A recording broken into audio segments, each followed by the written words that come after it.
तो मुझे लगता है एक तरफ आप कहते हैं हम सेकुलर हैं और दूसरी तरफ एजेंडा जो लागू करते हैं उसको सांप्रदायिक रूप से कॉम्युनल आधार पर लागू करते हैं। इस देश में 12 लाख से अधिक साधु संत और पुजारी रहते हैं, लेकिन ये लोग इमामों के लिए वेतन की घोषणा करते हैं, एक पक्षीय कार्रवाई करते हैं। क्या एक सेकुलर एजेंडा है?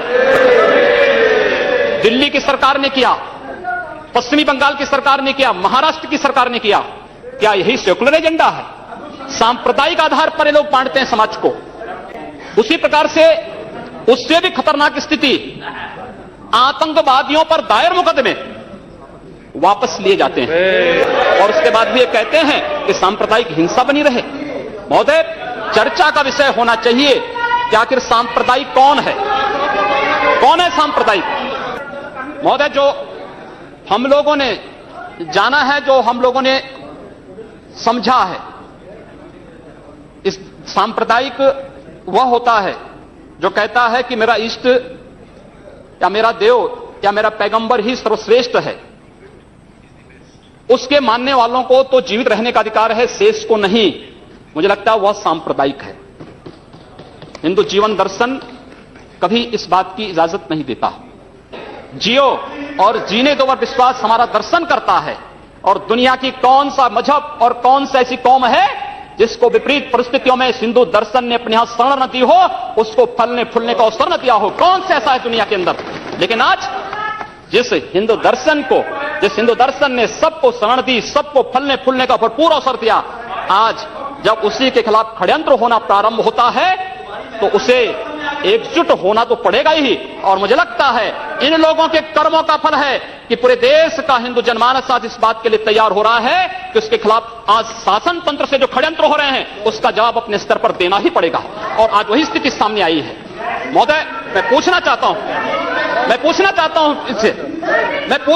इन लोगों से, जब भारत का मुसलमान हज यात्रा करने के लिए जाता है, महोदय, जब हज यात्रा करने के लिए जाता है, उसकी पहचान तब भारतीय के नाम पर नहीं, पाकिस्तानी के नाम पर नहीं, बांग्लादेशी नाम पर नहीं, भारतीय उपमहाद्वीप का जो भी मुसलमान हज यात्रा करने के लिए जाता है उसकी पहचान हिंदू नाम पर होती है, उसकी पहचान भारतीय, पाकिस्तानी या बांग्लादेश के नाम पर नहीं। लेकिन अगर उसी हिंदू पहचान को हम इनके ऊपर यहां पर लागू करने का प्रयास करते हैं, इनको बुरा लगता है।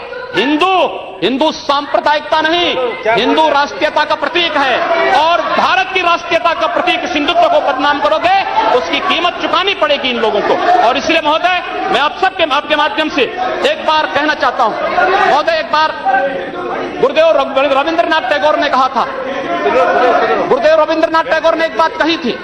उन्होंने कहा था अगर भारत को समझना है, बैठ गए आप, अगर भारत को समझना है तो मैं भारतीय अस्मिता को पहचानना पड़ेगा। और भारतीय अस्मिता को पहचानना है तो स्वामी विवेकानंद के बारे में आप जान लीजिए। स्वामी विवेकानंद ने एक बात कही थी कि गर्व से कहो हम हिंदू हैं। स्वामी विवेकानंद ने एक बात कही थी कि गर्व से कहो हम हिंदू हैं। स्वामी विवेकानंद तो सांप्रदायिक नहीं थे, स्वामी विवेकानंद तो किसी पार्टी के नहीं थे। स्वामी विवेकानंद ने तो भारत का प्रतिनिधित्व किया था पूरी दुनिया के अंदर। और दुनिया के अंदर जो हिंदू आज पूरे देश के अंदर, पूरी दुनिया के अंदर अपनी सहिष्णुता के लिए पहचाना जाता था, आज उस हिंदू के साथ किस प्रकार का व्यवहार किया जा रहा है, वह कश्मीर से विस्थापित होता है, उसे कश्मीर से निकाला जाता है। एक भी बार इस सदन में चर्चा नहीं होती है, इन लोगों का मुंह नहीं खुलता जब कश्मीर से 3.5 लाख की संख्या में कश्मीरी पंडित निकाले जाते हैं, तब ये लोग नहीं बोलते।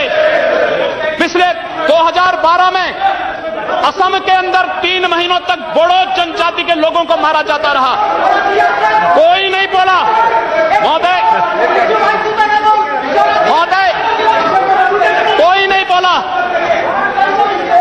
जम्मू कश्मीर के बाद जम्मू कश्मीर के हिंदुओं के मारने पर कश्मीरी पंडितों को उनके घरों से बेदखल कर दिया गया, एक भी बार ये लोग बोले नहीं, इनको पीड़ा नहीं हुई। दुनिया के अंदर ये अपने आप में बिरला उदाहरण था जहां पर अपने ही देश में अपने ही जानने वाले लोग विस्थापित होकर के खाना बदोश की जिंदगी जी रहे हैं। उस शर्मनाक घटना की निंदा एक भी बार इन लोगों ने नहीं की। मुंबई के दंगों पर ये लोग मौन रहे। जमशेदपुर और भागलपुर के दंगे कांग्रेस के समय हुए थे, एक भी बार इन लोगों ने उस पर चिंता व्यक्त नहीं की। और तो और 1984 में इस देश के